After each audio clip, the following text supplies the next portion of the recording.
Hello all and welcome to today's video, and today I want to talk to you about something that I've had a few comments on over the last couple of months, and this is the fact that there are some people on YouTube and other places that tell you that all you should do is work breakfast, lunch, dinner, and late night when people get the munchies. And as you know from watching my videos, when I usually start between 9 or 10 in the morning, and I'm typically done with my shift between about 5 or 6. When I am working a shift, I actually will work from late morning and I work lunch, and then I work that in between time, and then I'll work dinner so that I can work without having to take a break. There are a lot of people out here that will go to work for, let's say, a lunch shift, and then they'll take a break for a couple of hours, and then they'll come back for the dinner shift, and then they'll work for a few hours. I don't like to do that, because in my life and the way it works for me is I start at my start time and I work till my time is done, and then I go home for the day, and I don't like to take a couple of hour break in the middle of my shift. So today I want to talk to you guys about that a little bit. Before we get into the topic, I want to remind you, in this description and in the description of all of my videos, I have a link for you to be able to go download the metric spreadsheet that I put together for you guys. It is a completely free download. There is no cost, no attachments to it, and I'm going to throw it up here on the screen real quick so you guys can take a quick look at it. You'll notice that I put my start time, I put my end time, that calculates out what my totals hours are for the shift when I go out to work. I also put in my miles. I also put in the amount of time that I've worked on each app. I put in the total dollars I made for the shift for each app. And I also put the number of deliveries that I put or that I did for each app. Finally, when you've put all this information, it calculates what your average dollar per hour is. You know what you're doing when you are out there. It also calculates your average per mile that you go do. It also will calculate what the average per delivery is. These numbers are really important so that you know what you're doing when you're out here, and you see where you need to improve to make more money when you come out here. If, for instance, your dollars per delivery is down, you know that you can only take 3 or 4 deliveries during an hour in a lot of marketplaces. So if that number is down, you know that you need to improve that so that you can improve the dollars per hour that you're making. So make sure you click on the link in the description and go get a copy of it for yourself. I'd also like to ask you to subscribe to my channel if you haven't already. I'd also like to ask you to like this video so it can get in front of more people. And finally, if you know anyone at all that can use the information, the guidance, and the education that I throw out, feel free to share my content with other people. So with that, let's talk about those in-between times that a lot of people don't like working. I always work from the start at 9 o'clock to 10 o'clock in the morning, and I will work the whole day without taking a break. Well, I might take a lunch break for a few minutes, but I always work through those in-between times between the lunch and the dinner so I can make money throughout the shift without having to take a lot of time off. That time in between, let's say 2 or 2:30 and then 4 or 4:30, when everybody knows that it slows down, I always work through that shift. And I want to talk to you about why I work through it, and what you might be able to do if you think about working through instead of taking those breaks. Part of the reason that I work through is because I like to start in the morning and I like to finish in the afternoon and be able to go home. I work about 15 miles from my marketplace. So if I were to stop and drive home and then drive back to begin my shift, I would be doubling the amount of trips that I'm making from my home. I'd also be doubling the amount of gas that I use to go work. So it's really beneficial to me to not drive home after, those busy times. So I prefer myself to work through them, and you can too. I know that a lot of people are thinking that the orders just completely stop in those in-between times, and this just is not true.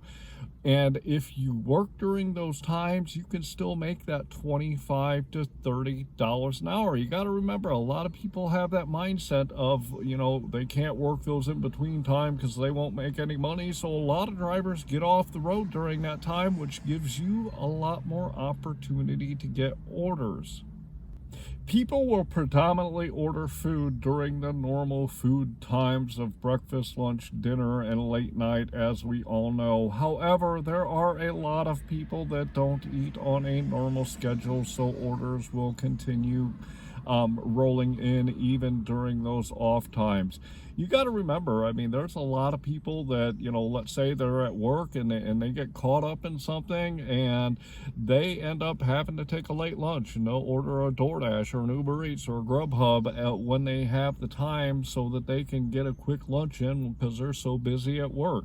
Another place that's good is hospitals. And I deliver a lot to college campus here in Fort Wayne. There's a lot of times for kids, they don't care what time it is. If they're hungry, they're going to eat.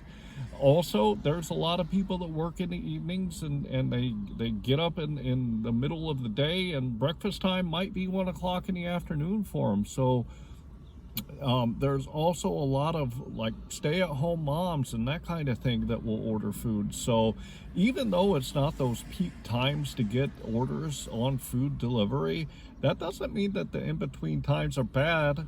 There are a lot of times where I will make really good money on especially GrubHub and Uber Eats. I'll still get my normal $15 to $25 orders, during that time, because people want to eat food.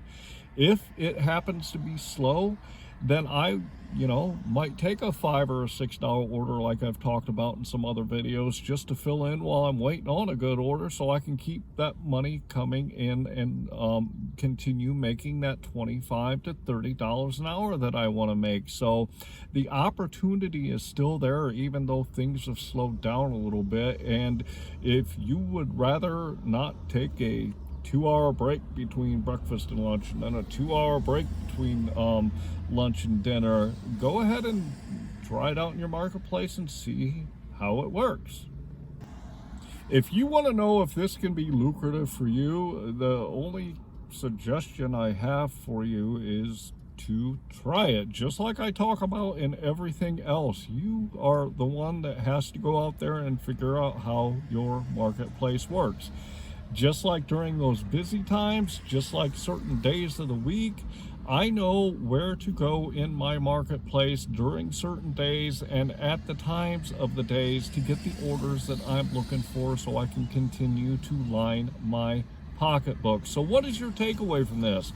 If you would prefer to not take a couple-hour break in the middle of the day and waste a couple hours of time, instead of going ahead and working to get the money that you want, go into your marketplace and find out where those orders will still come in during those slower times. You do it on DoorDash, do it on Uber Eats, and do it on GrubHub, and find those sweet spots that'll work for you during the slow times.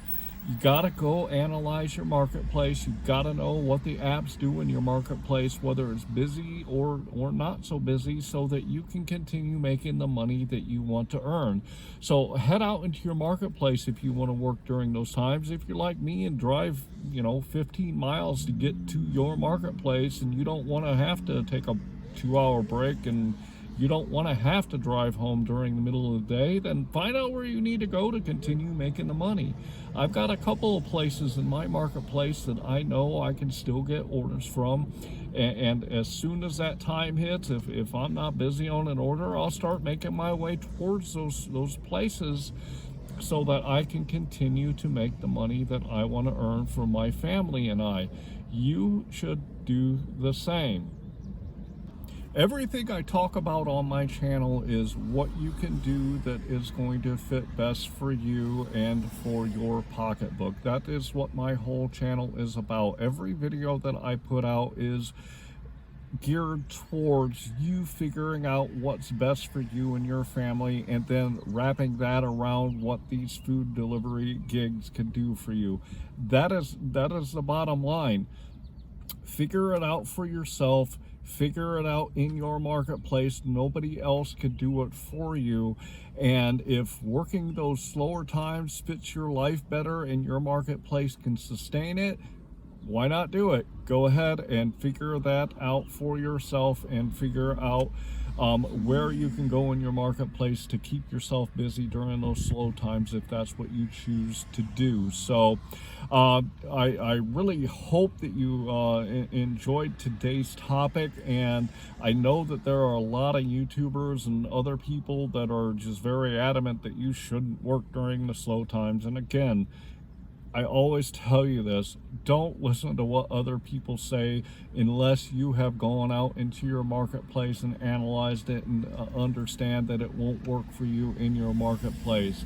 Nobody can tell you how your marketplace is going to work except for you, and you've got to figure it out for yourself. So head out, and if you want to work those slow periods, go test it out in your marketplace and see what it does for you.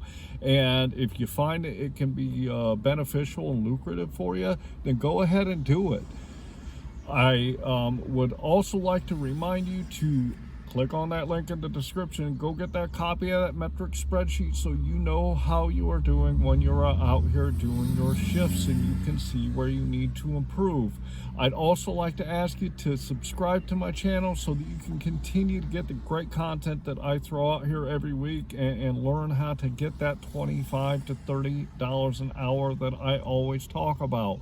Also, like this video so I can get my videos in front of more people that need help. And finally, if you know anyone at all that can use the education, the guidance, and the information that I throw out, feel free to share it with them. I would appreciate it.